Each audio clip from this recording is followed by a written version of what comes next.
ಸಾಲಬಾಧೆ ತಾಳಲಾರದೆ ಒಂದೇ ಕುಟುಂಬದ 5 ಆತ್ಮಹತ್ಯೆ ಮಾಡಿಕೊಂಡಿರುವ ಘಟನೆ ರಾಯಚೂರು ಜಿಲ್ಲೆಯ ಶಿರವಾರ ತಾಲೂಕಿನ ಕಲ್ಲೂರು ಗ್ರಾಮದಲ್ಲಿ ನಡೆದಿದೆ. ಘಟನೆಯಲ್ಲಿ ಗಂಡ, ಹೆಂಡತಿ ಮತ್ತು 2 ಮಕ್ಕಳು ಸಾವನ್ನಪ್ಪಿದ್ದಾರೆ. ಮೃತರನ್ನು ಭೀಮಣ್ಣ, ಈರಣ್ಣ, ಮಲ್ಲೇಶ್, ಪಾರ್ವತಿ ಎಂದು ಗುರುತಿಸಲಾಗಿದೆ.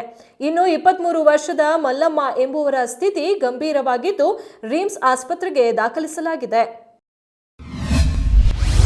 ಇಸ್ರೇಲ್ ಮತ್ತು ಹಿಜ್ಬುಲ್ಲಾ ಹೆಚ್ಚು ತೀವ್ರವಾದ ಹೋರಾಟಕ್ಕೆ ಮಧ್ಯಪ್ರಾಚ್ಯದಲ್ಲಿ ಉದ್ವಿಗ್ನತೆ ತಾರಕಕ್ಕೇರಿದೆ.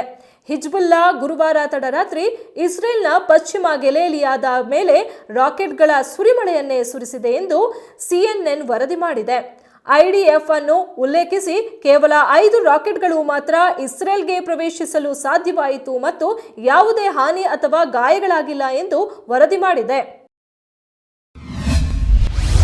ಮೂಡಾ ಹಗರಣ ಸಂಬಂಧ ಸರ್ಕಾರ ಮತ್ತು ವಿಪಕ್ಷಗಳ ನಡುವೆ ಈಗ ದೊಡ್ಡ ಸಮರವೇ ಏರ್ಪಟ್ಟಿದ್ದು, ಈ ಸಂಬಂಧ ನಿನ್ನೆ DCM DKಶಿ ನೇತೃತ್ವದಲ್ಲಿ ಸಚಿವ ಸಂಪುಟ ಸಭೆಯಲ್ಲಿ ಮೂಡಾ ಹಗರಣ ಸಂಬಂಧ ಸಿಎಂಗೆ ರಾಜ್ಯಪಾಲರು ನೀಡಿದ ಪ್ರಾಸಿಕ್ಯೂಷನ್ ನೋಟಿಸ್ ವಾಪಸ್ ಪಡೆಯಬೇಕೆಂದು ಸಂಪುಟ ನಿರ್ಣಯ ತೆಗೆದುಕೊಂಡಿತ್ತು. ಇದೀಗ ಸಂಪುಟ ತೆಗೆದುಕೊಂಡ ನಡೆ ರಾಜ್ಯಪಾಲರ ಅಂಗಳಕ್ಕೆ ತಲುಪಿದ್ದು, ರಾಜ್ಯಪಾಲರು ಯಾವ ನಿರ್ಧಾರ ತೆಗೆದುಕೊಳ್ಳುತ್ತಾರೆ ಎಂಬುದರ ಮೇಲೆ ಸಿಎಂ ಸಿದ್ದರಾಮಯ್ಯ ಅವರ ಭವಿಷ್ಯ ನಿಂತಿದೆ.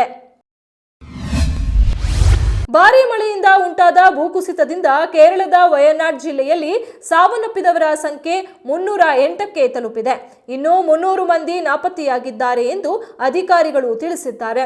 ನೌಕಾಪಡೆ, NDRF ಮತ್ತು ಇತರ ರಕ್ಷಣಾ ತಂಡಗಳು ಸಹ ರಕ್ಷಣಾ ಕಾರ್ಯಾಚರಣೆಯಲ್ಲಿ ತೊಡಗಿವೆ.